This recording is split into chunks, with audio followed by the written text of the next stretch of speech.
You think she's forgotten about you. You think she's moved on, distracted by someone else, lost in her own world. But here's the truth most men never realize. She's lying awake at night, and the man consuming her thoughts isn't the one blowing up her phone. It's not the guy who's always available, always eager, always there. It's the one who understood something fundamental about human psychology that changed everything. And once you understand this principle, you'll never chase validation again. Marcus Aurelius wrote in his private journal, "Never meant for publication. You have power over your mind, not outside events. Realize this, and you will find strength." He wasn't talking about relationships. He was talking about war, death, plague. But this principle, this ancient understanding of where true power lies, it applies to everything, especially to how unforgettable you become in someone's mind.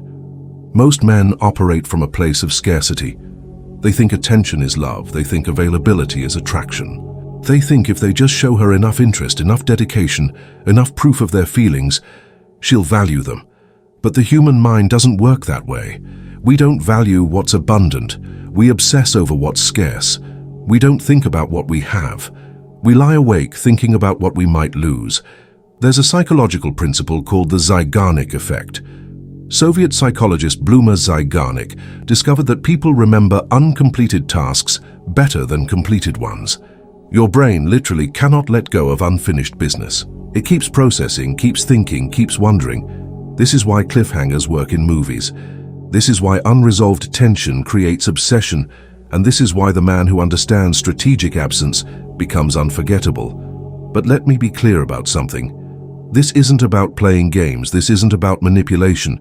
This is about understanding value, your value, and refusing to dilute it through desperation. The Stoics understood this deeply. Seneca said, "Every new thing excites the mind, but a mind that seeks truth turns from the new and seeks the old." When you're always new, always present, always available, you become background noise. But when you understand the power of mystery, of depth, of selective presence, you become the signal in the noise. Think about the last time someone truly captivated your mind. Was it the person who told you everything immediately? Who laid all their cards on the table? Who was predictably available whenever you wanted them? Or was it the person who revealed themselves slowly? Who had boundaries, who had a life beyond you, who made you wonder? Women aren't different from men in this regard.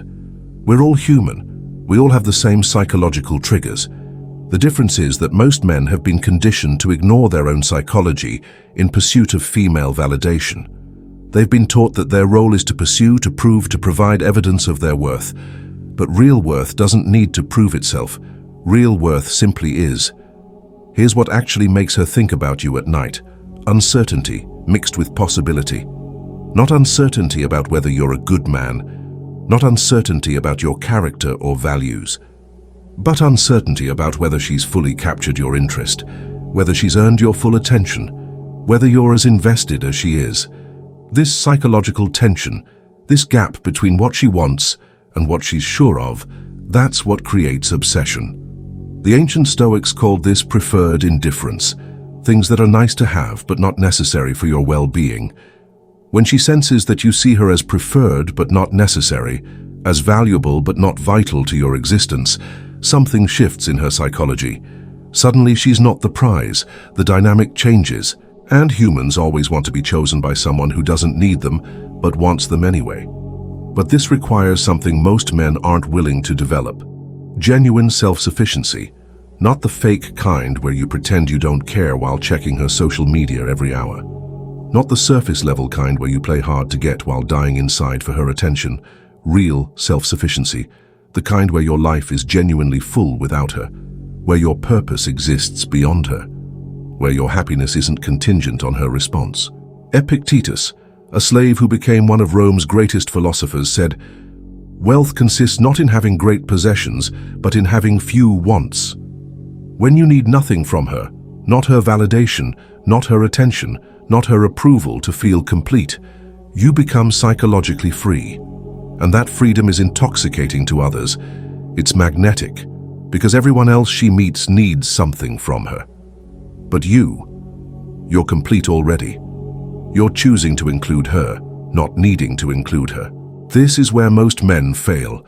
They learn about creating space, about being mysterious, about not always being available, and they turn it into a tactic, a performance. They're still operating from need, just hiding it better. But women aren't stupid. They have evolved over millions of years to detect authenticity versus performance. They know when you're playing hard to get versus when you genuinely have other priorities. The difference is in the details. It's in how you respond to her tests. When she pulls back to see if you'll chase and you simply continue living your life. When she creates drama to see if you'll get emotional and you remain centered. When she compares you to other men to see if you'll compete and you simply smile because you know your worth isn't determined by comparison. There's a concept in evolutionary psychology called mate choice copying. Women are attracted to men who other women find attractive, but here's the deeper truth. They're most attracted to men who don't seem to notice or care about that attraction. The man who has options but isn't ruled by them. The man who could have anyone but isn't desperate for everyone. The man who treats attention from women as pleasant but not necessary. This creates a psychological paradox in her mind. If you're this valuable, why aren't you more eager for her validation? If you're this attractive, why aren't you trying harder to lock her down? This gap between what she expects and what you provide, that's what keeps her up at night. Not wondering if you like her, but wondering why you're not acting like every other man who's liked her. The Stoics had a practice called negative visualization. They would imagine losing everything they valued to appreciate what they had and prepare for loss. But it also did something else. It made them psychologically prepared to walk away from anything. When you can imagine life without her, and that life still looks good, still looks meaningful, still looks complete, you achieve a level of psychological freedom that's rare in modern relationships. This doesn't mean you don't care. It doesn't mean you're cold or distant. It means your care comes from abundance, not scarcity. Your attention is a gift, not a need. Your presence is a choice, not a compulsion. And when she realizes this, when she truly understands that you're choosing her from a place of strength rather than needing her from a place of weakness, that's when you become irreplaceable in her mind. Because here's what most men don't understand about female psychology. Women don't want to be needed. They want to be chosen. There's a massive difference. Need implies weakness, dependency, that without her you're incomplete. But choosing implies strength, selection, that among all options she earned your attention. One makes her a crutch, the other makes her special. But to choose from strength, you need to build that strength first. Marcus Aurelius spent time every morning writing in his journal, reminding himself of Stoic principles, preparing his mind for the day. He was the most powerful man in the world, but he knew that without mental discipline, without psychological preparation, he was vulnerable to every emotional wind that blew. Your morning routine, your physical training, your intellectual development, your professional pursuits, these aren't separate from your romantic life. They're the foundation of it. Every hour you spend building yourself is an hour that increases your psychological freedom. Every skill you develop, every goal you achieve, every challenge you overcome without needing her support or validation, these build the genuine confidence that she'll sense from across the room. Women have an evolved psychological mechanism for detecting genuine versus performed confidence. It's in your micro-expressions, your body language, the speed of your responses, the steadiness of your eye contact. You can't fake this. You can't perform this. You have to build it through real experience, real challenges, real growth. And here's the paradox. The more you build yourself for yourself, not for her, the more attractive you become to her. The more you focus on your purpose, your mission, your development, the more she wants to be part of your world. The more complete you become alone, the more she wants to complete herself with you. There's a story about Cato the Younger, one of the most respected Stoics in Rome. When asked why he hadn't remarried after his wife's death, he said he would only marry a woman who loved him for himself, not for his reputation or wealth. He waited years, focused on his duties, his philosophy, his service to Rome. When he finally remarried, it was to a woman who had watched him for years, seen his character, his consistency, his commitment to principles over pleasure. She didn't fall for him. She rose to meet him. This is the key distinction.